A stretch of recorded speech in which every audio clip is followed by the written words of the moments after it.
नमस्कार दोस्तों, कैसे हैं आप लोग।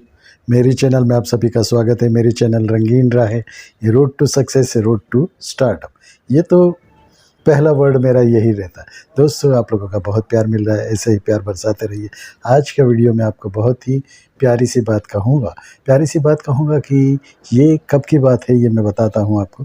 जैसे जब दिलीप कुमार सुपरस्टार थे और दिलीप कुमार जो भी ट्रेजेडी किंग कहलाते थे, उस वक्त गुरुदत्त जी उनके पास गए थे।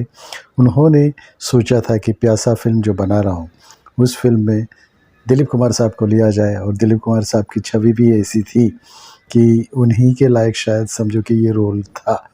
तो उन्होंने दिलीप कुमार साहब से अप्रोच किया। दिलीप कुमार साहब को बताया कि ये टाइप की कहानी है और प्यासा फ़िल्म मैं बना रहा हूँ।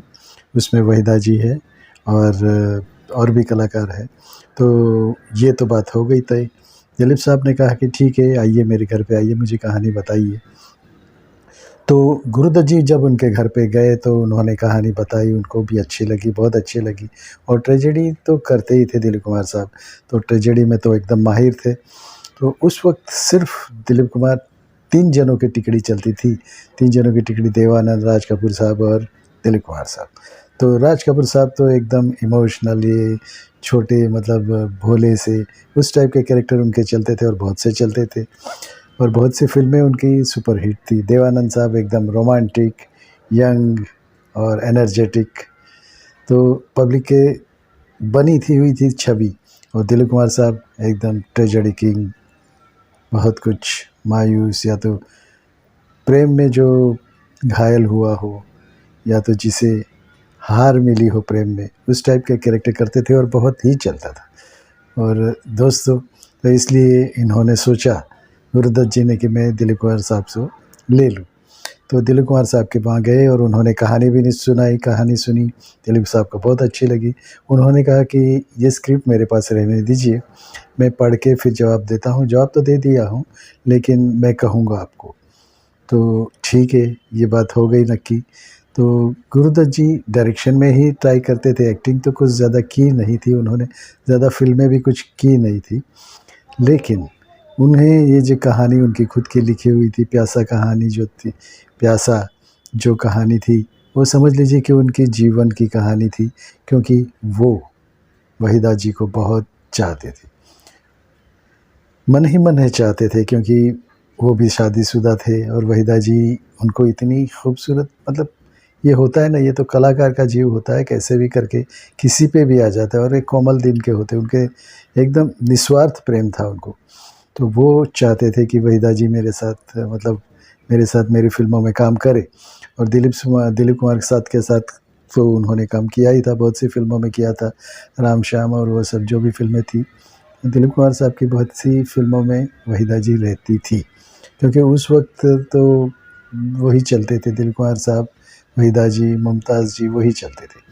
तो दोस्तों, ये तो एक साइड ट्रैक हो गया, लेकिन एक बात कहूँ, जब उन्होंने कहा कि ठीक है, स्क्रिप्ट मुझे देखते जाइए, मैं आपको 1-2 दिन में जवाब देता हूँ।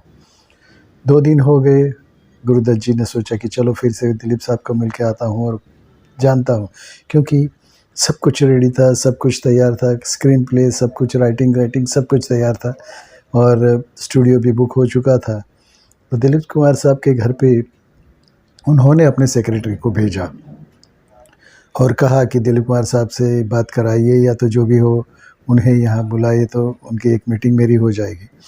तो दिलीप कुमार साहब के घर पे जब ये सेक्रेटरी पहुँचे तो पता चला कि दिलीप कुमार साहब घर पे नहीं है, बाहर गए हुए। ठीक है, तो ये बात तो हो गई, आई गई हो गई।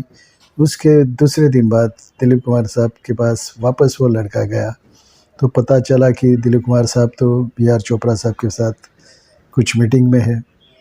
बी आर चोपड़ा साहब से शायद गुरुदत्त जी को कुछ अनबन थी, तो वो वहाँ जाते नहीं थे, उनके ऑफिस में जाते नहीं थे।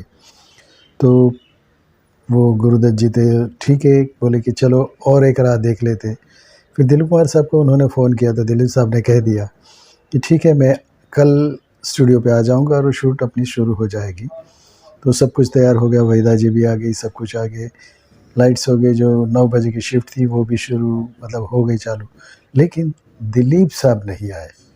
ये गुरुदत्त जी ने अपनी कहानी में लिखा है, अपनी ऑटोबायोग्राफी में भी लिखा है, और दिलीप कुमार साहब ने भी अपनी ऑटोबायोग्राफी में इस बारे में लिखा है कि उस वक्त उनके पास दो ही निर्णय लेने थे, या तो बी आर चोपड़ा की फ़िल्म करूं या तो फिर गुरुदत्त जी की फ़िल्म करूं, क्योंकि दिलीप साहब भी कहीं ना कहीं उब गए थे ऐसी ये ट्रेजेडी की फ़िल्में करते करते। तो उन्होंने नया दौर जो देखी, नया दौर के लिए बी आर चोपड़ा ने उनसे बात की और वैजयंतीमाला को साइन कर लिया था उन्होंने। तो गुरुदत्त जी को ये ना ना का स्क्रिप्ट तो उन्हीं के पास रह गई थी, दिलीप साहब के पास।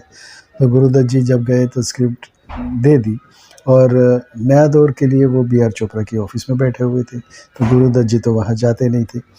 तो उन्होंने सोचा कि क्या बात होगी।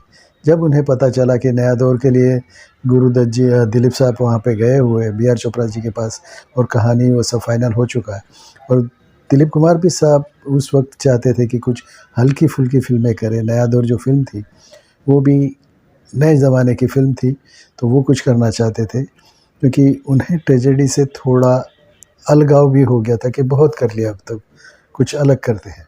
तो उन्होंने डेट्स अपनी सब बी आर चोपड़ा साहब को दे दी और नया दौर के लिए शूट भी शुरू हो गया।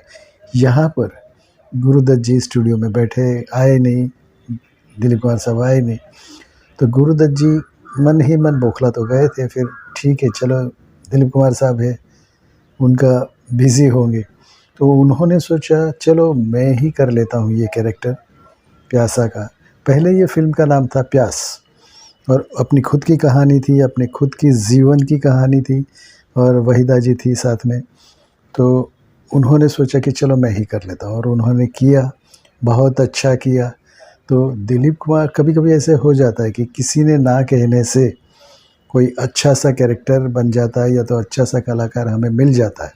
तो दिलीप कुमार ने जब ना कही, तो गुरुदत्त जी जैसे प्रतिभावान, बहुत ही एक्टर, यानी मेथड एक्टिंग जिसे कहते हैं कि दिल से निकलती थी उनकी एक्टिंग, वो दिल से एक्टिंग करते थे।